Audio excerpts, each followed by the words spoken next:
बिस्मिल्लाहिर्रहमानिर्रहीम। अल्लाहुम्मा सल्लि अला सय्यदना मुहम्मदिन नबिय्यिल उम्मी व अला आलिहि व अस्हाबिहि व बारिक वसल्लिम। दोस्तों, दुनिया और दुनिया वालों की हमेशा ये फितरत रही है कि कोई भी मकाम दुनियावी हो या रूहानी, मुआशरे में हो, गर्ज ये कि आप जिस किसी मनसब से भी वाबस्ता हो, दुनिया आपको कुछ भी हथेली पर रखकर नहीं देती, आपका मुहासरा करेगी।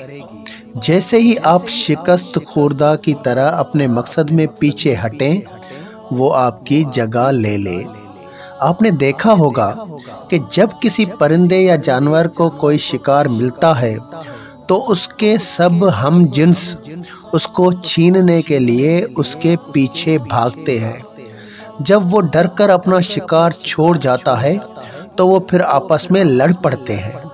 वो दूर से देखता रहता है और सोचता है कि एक शिकार के टुकड़े ने हम सबको आपस में लड़ाया और मुझे जलील किया, कितना भगाया।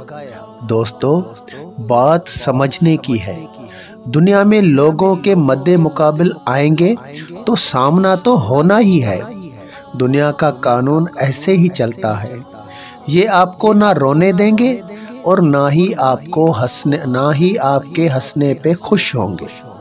आप अपने शिकार यानी सहूलियात ज़िंदगी जितनी महदूद रखने में कामयाब हो गए, उतनी ही दुनिया की ज़िंदगी आपके लिए आसान होगी।